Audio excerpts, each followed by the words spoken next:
Professor Kim wiped beads of sweat from his forehead as he carefully extracted another data crystal from the hidden compartment.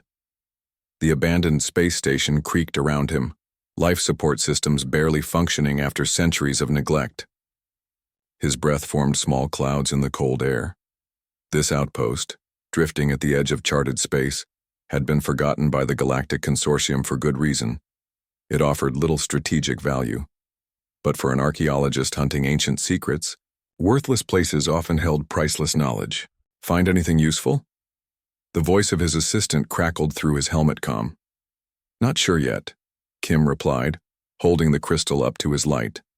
Unlike the others they'd discovered, this one glowed with a faint blue pulse. This one's still active. Back aboard their research vessel, Kim carefully inserted the crystal into their analysis system. The lab's screens flickered to life, displaying text in a language the universal translator struggled to process. After several minutes, words began appearing. Day 312 of exile. The last human outpost has gone dark. We may be all that remains now. Kim leaned forward, his heart racing. Humans. The word kept appearing throughout the text. According to accepted galactic history, humans were mythological beings, fictional creatures from ancient stories.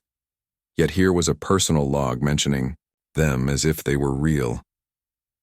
As hours turned to days, Kim pieced together more fragments. The crystal contained personal journals, scientific data, and historical records, all speaking of humans as an actual species with remarkable traits. They described beings who could survive extreme temperature variations that would kill most known species, who could heal from injuries at astonishing rates, and who possessed endurance that defied biological understanding. This is clearly fiction, Dr. Park said when Kim presented his findings at their next research meeting. The conference room filled with polite laughter. These humans sound like characters from children's stories. Look at these claims. Surviving radiation exposure that would kill any real organism, functioning without sleep for days, adapting to almost any environment. Pure fantasy. Kim stood firm. What if the myths began as truth? Many species document their histories through what we dismiss as legends. Show me bones, Dr. Park countered. Show me DNA. Show me anything besides stories, and perhaps I'll consider your humans more than fairy tales. The meeting ended with Kim's reputation barely intact. His colleagues viewed his theory with amused tolerance, the eccentric professor chasing ghosts. But that night, as Kim reviewed the translated materials alone in his quarters, he found something that sent a chill down his spine. In the event of extinction-level threat, Protocol 7 must be initiated. All evidence of human existence will be systematically erased from galactic records. Better to be forgotten as myths than hunted to extinction as reality. The next morning, Kim requested access to archives from across different sectors of the galaxy, particularly focusing on worlds with similar radiation signatures to those mentioned in the crystal logs. The request raised eyebrows, but his academic standing still carried weight. Weeks later, patterns emerged. Stories of impossible beings appeared in unrelated texts from civilizations that had never contacted each other. In the scientific journals of the aquatic Moor people, tales of dry-breathing creatures who walked upright. In the religious texts of the silicon-based Grav Collective, mentions of soft-bodied beings with remarkable resilience. In the historical records of the ancient Lith Empire, accounts of a war against beings who turned defeat into victory through sheer determination. These accounts shared common elements that matched the human descriptions from Kim's crystal. It's still not proof, his department head reminded him when he presented these connections. Convergent mythology exists throughout the galaxy. Different cultures create similar fictional beings independently. But Kim couldn't let go. He spent his personal credits acquiring access to restricted xenobiological databases. He traveled to remote outposts, collecting fragments of stories and scientific anomalies. His once promising career became defined by his obsession with proving humans were more than myths. Then came the breakthrough. While examining geological samples from an uncharted moon, Kim discovered microscopic structures unlike anything in the consortium's vast biological catalog. When he ran their molecular signature against the data from his original crystal, he found a perfect match with what the text had described as human cellular structure. Kim's hands trembled as he recorded his findings. If humans had truly existed, if they still existed somewhere, it would rewrite galactic history. But more importantly, it would raise an unsettling question. Why had they gone to such lengths to be forgotten? What threat had been so terrible that an entire species chose to become nothing more than myths? As Kim prepared his report, a message arrived from the consortium's deep space monitoring network. A distress signal had been detected from an unexplored system. Using a communication protocol that matched fragments found in Kim's data crystal. A protocol that, according to all official records, had never existed. Perhaps the myths were about to speak for themselves. Captain Lee stared at the readouts on her ship's display, double-checking the atmospheric analysis of the uncharted moon below. The numbers made no sense. Toxic levels of chlorine gas filled the air, temperatures swung wildly between freezing and boiling, and radiation levels were well above what most species could tolerate. Yet the energy signature they'd detected was unmistakably artificial. Someone or something was down there. "This has to be equipment malfunction," Officer Tay said, tapping the screen. "Nothing could live in that environment." Lee shook her head. "3 separate systems are giving us the same readings. Something's surviving down there." The small exploration vessel descended through swirling yellow clouds. As they broke through the lower atmosphere, they spotted it.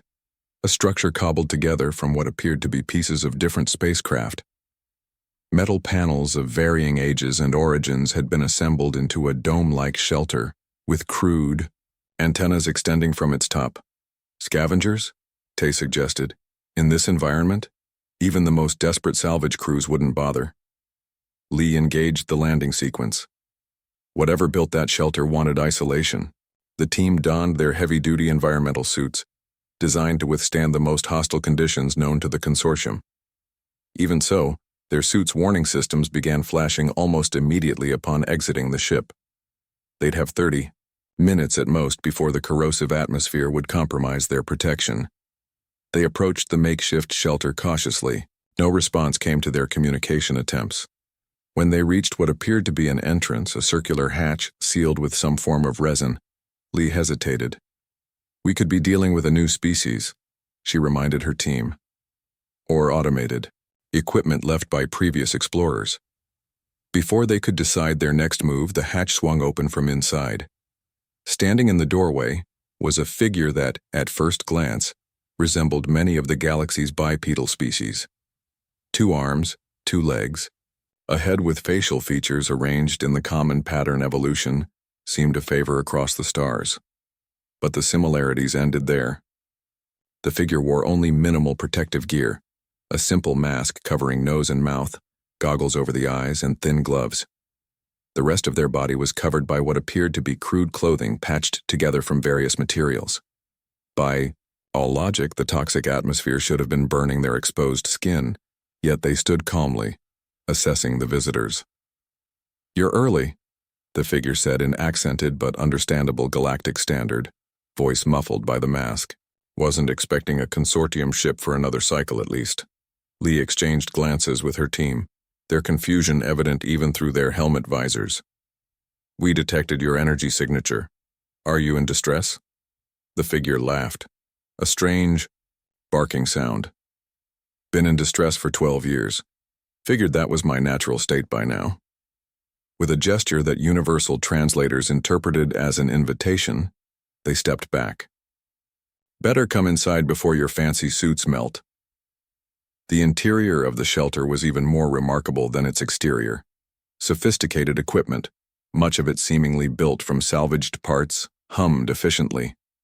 The air inside was breathable, though it carried an odd metallic scent. Most surprising was the temperature, comfortable despite the minimal insulation. Their host removed their mask and goggles, revealing features that could have belonged to a dozen different known species, yet matched none precisely. "Name's Sun," they said. "Crashed here during a supply run. Been waiting for someone to come along ever since. What species are you? Officer Tay blurted out, unable to contain his curiosity. Sun smiled, revealing teeth clearly evolved for an omnivorous diet. I'm human. The team fell silent. Professor Kim, monitoring the expedition remotely, sent an immediate message to Lee's helmet display. Ask more questions. Human, Lee said carefully. As in the mythological beings? Sun's expression changed to one of surprise, then understanding. Ah, right. Protocol 7. It actually worked then. She gestured to the equipment around her. I've been trying to boost my distress signal to reach other human outposts, but I guess if you think we're myths, that explains the lack of response. Over the next hour, as their suit warnings grew increasingly urgent, the team observed Sun move around the shelter with surprising agility. She consumed food that their scanners identified as toxic to most known species. When she accidentally cut her hand on a piece of equipment, they witnessed the wound begin to clot immediately. Most remarkably, she showed no ill effects from brief exposures to the outside atmosphere when retrieving equipment from external storage. Your physiology, the team's medical officer said, it's unlike anything in our databases. Adaptability is kind of our thing, Sun replied. This moon's actually not so bad once you get used to it. I've survived worse. When they finally had to return to their ship as their suits reached critical levels, Lee made a decision that would change her career. We're taking you with us. During the journey back to the nearest consortium outpost, Sun's body continued to surprise them. She adapted to the ship's atmosphere within hours, though it contained elements that should have been foreign to her system. She slept only briefly, spending most of the time examining the ship's systems with remarkable comprehension for someone encountering the technology for the first time. Professor Kim joined them by holographic projection, his excitement barely contained. The techs were right, he kept saying. Every detail matches.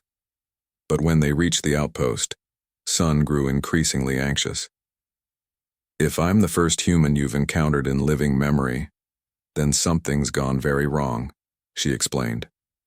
There should be others. A whole colony at the coordinates stored in my shelter's navigation system. Lee looked to Kim, whose expression had grown serious. She's right.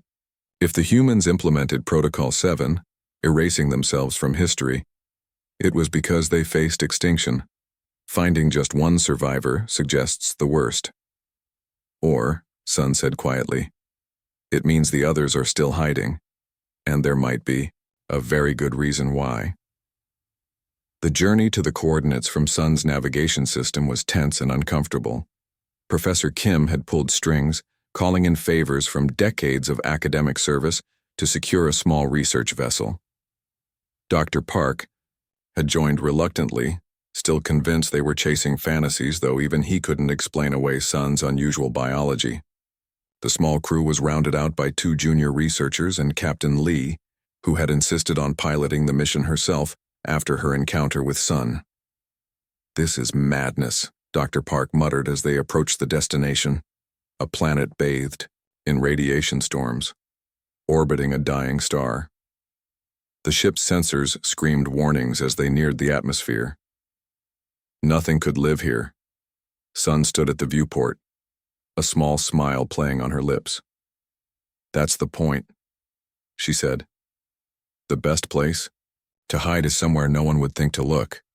Captain Lee guided the ship through turbulent clouds of charged particles, the vessel's shielding strained against the punishment, warning lights flashing across her control panel. We can't stay here long, she warned. Even with our protection, these radiation levels will become dangerous within hours.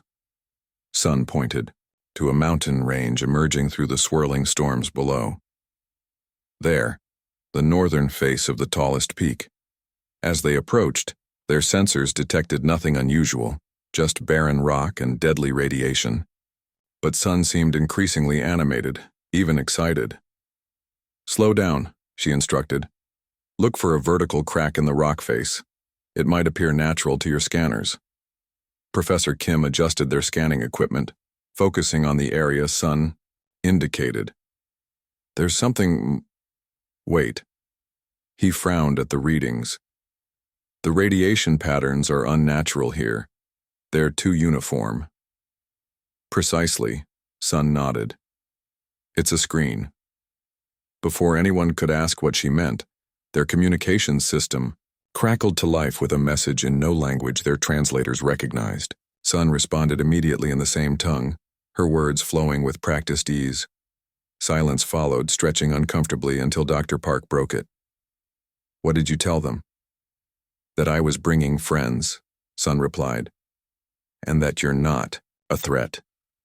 The rock face ahead of them shimmered suddenly, the solid stone seeming to melt away to reveal a massive hangar built into the mountain itself.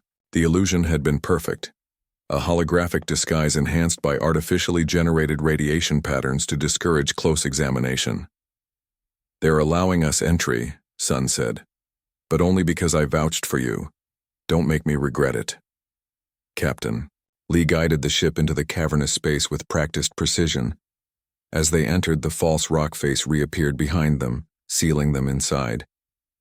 The hangar was filled with vessels unlike any in the consortium fleet, sleeker, somehow more organic in their design. When the ship's external sensors confirmed breathable atmosphere, they prepared to disembark. Dr. Park remained skeptical. This could be an elaborate trap, he warned. If they wanted us dead, Sun replied. They could have shot us down the moment we entered the system. The welcoming committee awaiting them consisted of 5 individuals who, like Sun, resembled many bipedal species in general form but matched none precisely. They stood with a quiet confidence watching the visitors descend from their ship with curious but wary eyes. An older individual stepped forward, eyes fixed on Sun. 12 years, he said in accented galactic standard. We thought you were lost. Sun rushed forward, embracing him. The nav system fried on re-entry, Director Choi. Couldn't find my way back. The reunion was brief but emotional. Director Choi turned his attention to the visitors. Professor Kim, your research into our existence has not gone unnoticed. Kim's mouth fell open. You've been monitoring me? We monitor anyone who gets close to the truth, Choi explained. Usually we arrange for evidence to disappear or be discredited. With you, we chose to watch instead. Your persistence is unusual. They were led through tunnels that descended deep into the planet's crust. The passages eventually opened into an enormous cavern hosting an underground city. Buildings rose several stories. Hydroponic gardens provided splashes of green, and thousands of people moved about their business. Children played in parks under artificial sunlight, and market stalls displayed goods from what must have been dozens of worlds. Impossible, Dr. Park whispered. All of this hidden? For nearly 2 centuries, Director Choi confirmed. After the war, those of us who survived scattered to places like this throughout the galaxy. We erased ourselves from history, becoming myths rather than memories. In a conference room carved from the living rock, Choi explained their history. The displays showed Earth, the human homeworld, as it was before its destruction. A paradise of blue oceans and green continents that had been reduced to a shattered husk during the final days of what they called the Extinction War. Our enemy came from beyond the rim, Choi explained, showing images of crystalline vessels that seemed to absorb light rather than reflect it. They attacked without warning or communication. We fought for decades, but they were too advanced. What enemy? Professor Kim asked. There's no record of such a war in any consortium history. Because it predates your consortium by centuries, Choi replied. After our defeat, after they believed they'd exterminated us, they retreated beyond the rim. We who survived implemented Protocol 7. We erased ourselves from history. We became myths, legends, stories told to children. It was safer that way. But why remain hidden for so long? Captain Lee asked. The consortium would welcome your people, your knowledge. Director Choi's expression darkened. Because they'll return. They always do. It's a cycle that's played out many times across many galaxies. They harvest, they retreat, they return. We've spent generations preparing for their next appearance. He brought up new displays showing defense systems, weapons, and technologies, beyond anything the consortium possessed.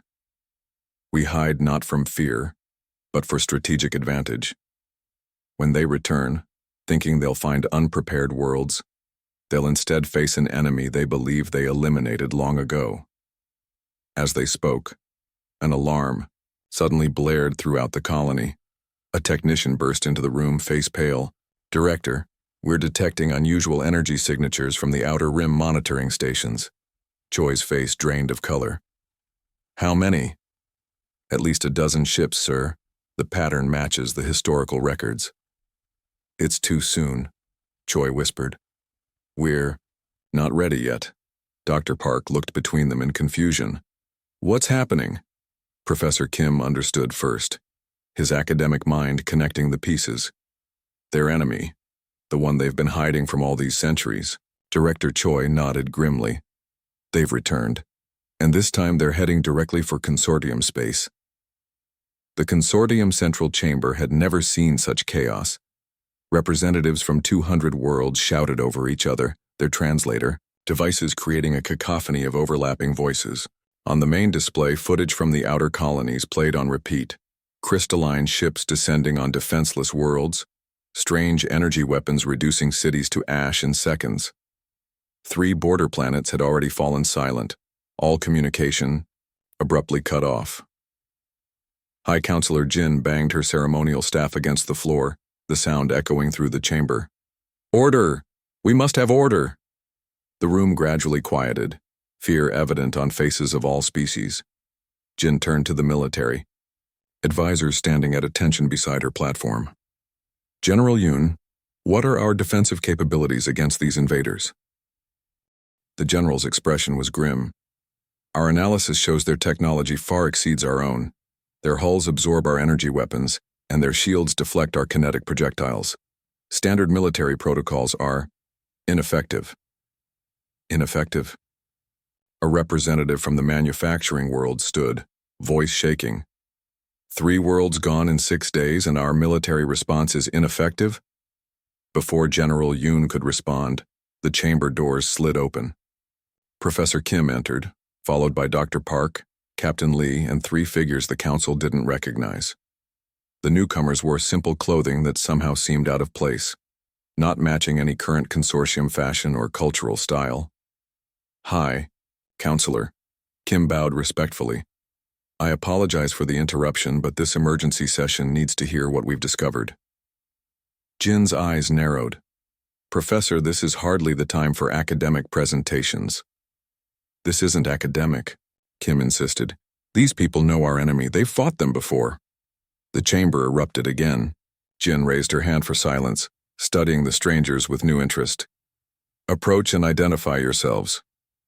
The oldest of the 3 stepped forward. "I am Director Choi of the Human Preservation Authority. These are my colleagues, Son and Officer Han." "Human?" The word rippled through the chamber like a physical wave. "The mythological beings?" "Not mythological," Choi corrected. "We've existed in hiding for centuries, ever since our war with the same enemy that now threatens your worlds." Jin's skepticism was evident. "You expect us to believe that creatures from ancient stories are suddenly real, and coincidentally experts on our current crisis?" "We don't have time for disbelief," Sun interrupted, stepping forward. She activated a small device that projected detailed schematics of the crystalline ships above the chamber floor. "These invaders destroyed our homeworld. They nearly drove us to extinction. We've spent generations preparing for their return." The military advisors moved closer to the projection, their professional interest overriding skepticism. General Yoon pointed to weak points in the enemy design that their own scans hadn't identified. "How did you acquire these?" she demanded. "We've been monitoring them since they destroyed Earth," Officer Han explained. "They follow patterns, harvesting resources from populated worlds, retreating to process what they've taken, returning. Centuries later, when defenses have grown complacent, we knew they'd be back." Dr. Park, who had remained quiet until now, stepped forward. "I was skeptical too, believed humans were myths. The evidence has convinced me otherwise. These people possess technology centuries beyond our own, specifically designed to combat these invaders. The chamber had grown unusually quiet, representatives leaning forward to catch every word. Director Choi activated another projection, defensive, systems, weapons platforms, shield generators, all unlike anything in the consortium's arsenal. We offer our assistance, Choi said simply. We've prepared for this moment for generations. A representative from the science world stood. If you've been hiding all this time, why reveal yourselves now? Why not remain safely hidden? Sun answered, her voice carrying clearly through the chamber. Because running forever isn't living. Because we've watched your civilizations grow. Your children play on worlds we help protect from the shadows. Because despite our differences, we share something fundamental. We all deserve to exist without fear. The debate raged for hours. Some representatives welcomed the humans' help immediately. Others feared a deception. Perhaps these humans were allied with the invaders, using the attack as cover to infiltrate the consortium. The most suspicious suggested the humans might have provoked the attack in the first place. Through it all, Director Choi remained patient, answering questions with the calm of someone who had anticipated every objection. When asked why humans had erased themselves from history, his answer silenced even the most vocal critics. Because they hunt what they know exists, he explained. They can't search for a species they believe they've already exterminated. Our disappearance from history was our first successful strategy against them. The debate might have continued indefinitely if not for the urgent message that interrupted the session. The crystalline fleet had changed course, bypassing the outer defense perimeter. They were heading directly for the consortium capital system. They'll be here in 3 days, General Yoon announced, her voice steady despite the horrifying news. Our current defenses won't hold against a direct assault of this magnitude.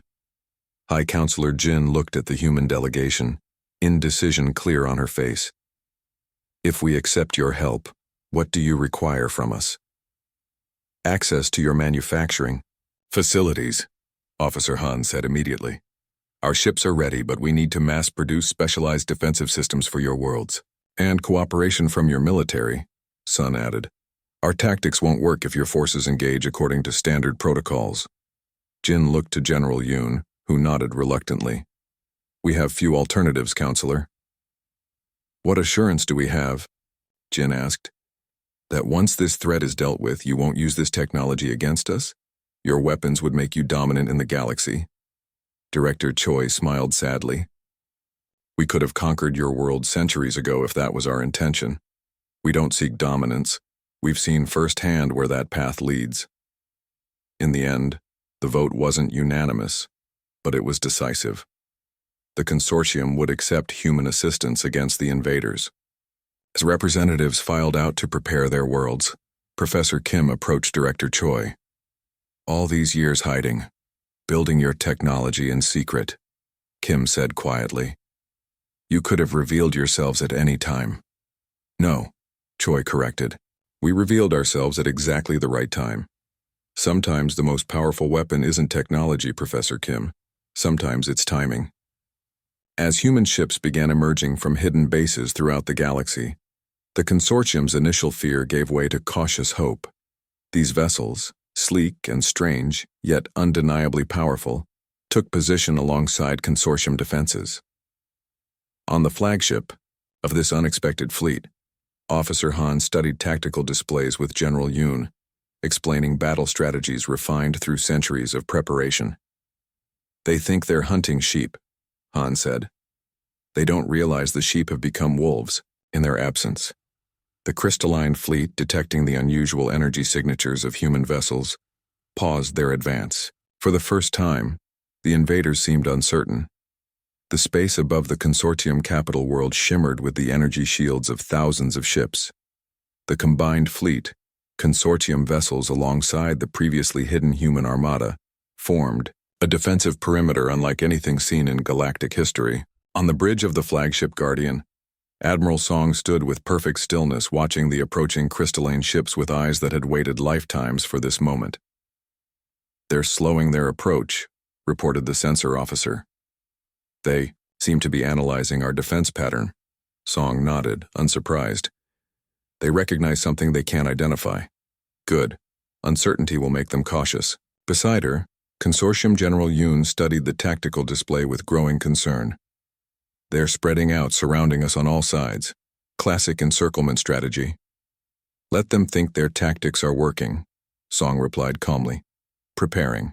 For the unexpected is humanity's specialty. The first attack came suddenly.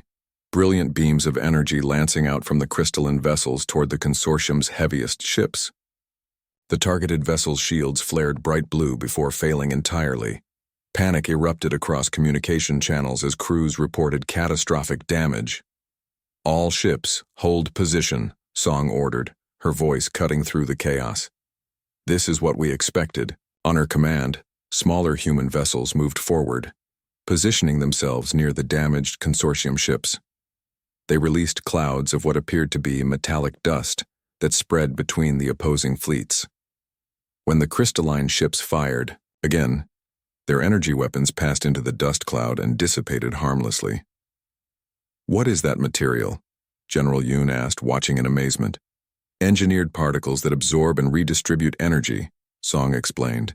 The same principle they use in their hulls, but reversed. We've had centuries to study how they operate. The invaders adjusted quickly, launching physical projectiles that tore through the dust clouds. Several human vessels took direct hits, their hulls breaching, atmosphere venting into space. General Yoon winced, expecting the ships to retreat or explode. Instead, the damaged vessels sealed themselves almost instantly, automated systems closing breaches as the crews continued fighting. Without pause. Your people, Yoon said quietly. They're continuing operations despite decompression and radiation exposure. Song's expression didn't change. We can function in conditions that would incapacitate most species. Short-term exposure to vacuum, high radiation tolerance, the ability to operate despite severe injury. These aren't myths, they're evolutionary advantages. The battle evolved rapidly, each side adapting to the other's tactics. The crystalline ships began targeting the dust cloud generators, while human vessels executed maneuvers that should have torn their structures apart or rendered their crews unconscious from G-forces. Throughout it all, Admiral Song remained standing, despite injuries from a console explosion that had burned the left side of her face and arm. You need medical attention, insisted a Consortium medical officer who had come to the bridge. Song waved him away. Later, the burn isn't affecting my cognitive function. In the medical bay of another vessel, human doctors worked alongside Consortium medical staff treating the wounded. The Consortium physicians watched in astonishment as human patients, some with injuries that should have been debilitating, insisted on returning to their posts after only minimal treatment. How are they doing this? Asked a Consortium doctor, watching a human crew member with a partially healed chest wound prepare to return to engineering. Redundant organ systems, explained the human chief medical officer, applying a specialized healing compound to another patient. Multiple blood clotting mechanisms. High pain tolerance. We evolved on a world that tried to kill us daily, and then spent centuries genetically enhancing our natural resilience. On the planet below, civilian populations watched the battle through public view screens. Among the observers stood Professor Kim and Dr. Park, now firm believers in the reality of humans. They're not winning through superior technology alone, Kim noted. Look at how they fight. They're constantly adapting, changing tactics, Park nodded. The texts always emphasized human adaptability and endurance above all else. The myths underestimated them. The crystalline fleet, facing unexpected resistance, regrouped into a tight formation. Their ships merged, physically connecting to form a massive structure that began generating an energy field unlike anything the defenders had encountered. What are they doing? General Yoon demanded, as instruments across the bridge began malfunctioning. Admiral Song studied the readings, eyes narrowing. They're attempting to create a gravity pulse. If they succeed, it will crush our fleet and the planet below. For the first time, uncertainty flickered across Song's face. We didn't anticipate this specific approach. They've developed new weapons since our last encounter. Throughout the fleet, human commanders rapidly exchanged information, testing theories, proposing solutions. Within minutes, a plan formed. Small, agile human ships darted toward the combined enemy structure, taking heavy fire. Many were destroyed, their crews sacrificing themselves to clear a path. Those that reached the structure attached themselves to its surface, drills boring into the crystalline hulls. "What are they doing?" asked a consortium officer. "What humans have always done," Song replied. "Improvising." The attached ships detonated simultaneously, not with explosive force but with precisely calibrated energy pulses that disrupted the crystalline lattice structure. Cracks spread across the massive combined vessel, energy discharges arcing between the fractures.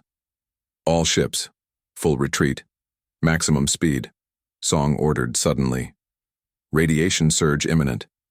The defending fleet pulled back just as the crystalline structure imploded, releasing a wave of energy that distorted space itself. When the sensors cleared, only fragments remained of the invading force. In the aftermath, as rescue operations began and damage reports flooded in, Admiral Song finally allowed the medical team to treat her burns. General Yoon found her sitting patiently as regenerative bandages were applied to her arm. "Your tactics," Yoon said, "the way your people fought, I've never seen anything like it." "Necessity breeds innovation," Song replied. "When your entire species faces extinction, you either develop extraordinary capabilities or you disappear." The following weeks, as the consortium world celebrated their salvation, the full truth of human history was revealed. Museums displayed artifacts from Earth, educational programs explained the real events behind the myths, and human representatives were welcomed into the consortium council. Professor Kim received the highest academic honors as he presented comprehensive research correcting centuries of historical records. His final lecture at the consortium Grand University drew an audience of thousands. "The most remarkable thing about humans," he concluded, "isn't their physical resilience or their technological innovation, impressive as those qualities are. It's their capacity to endure near extinction without losing their humanity. They could have become vengeful, bitter, or isolated. Instead, they protected worlds that didn't even know they existed." Director Choi, now serving as the human ambassador to the consortium, added a simple explanation when asked why humans had revealed themselves despite the risks. "We spent centuries in the shadows, watching your civilizations grow. We saw children playing on worlds we helped keep safe. We witnessed beauty and kindness that reminded us of what we lost. In protecting you, we remembered why our own world was worth mourning, and why joining yours was worth the risk." As human, colonies emerged from hiding and integrated with consortium society. Their differences became strengths rather than divisions. Human medical techniques revolutionized treatment for injuries once considered fatal. Human agricultural methods made barren worlds bloom. Human children played alongside the children of species that had once believed them to be myths. Admiral Song, watching from the observation deck of a new combined fleet vessel, reflected on the journey that had brought her people from hiding to open existence. A young consortium cadet approached her hesitantly. "Admiral, is it true what they say? That humans can survive conditions that would kill any other species?" Song smiled, the scars from the battle still visible on her face. "The truth is both simpler and more complex than the myths. We're not invincible. We bleed, we suffer, we die. But we endure despite it all. That's not unique to humans. It's what connects us to every species that's ever faced extinction and refused to disappear." She turned back to the viewport, where a new colony ship was preparing to depart, carrying families from a dozen species, human and non-human alike, toward an unexplored world. "The greatest myth," Song said quietly, "wasn't that humans existed.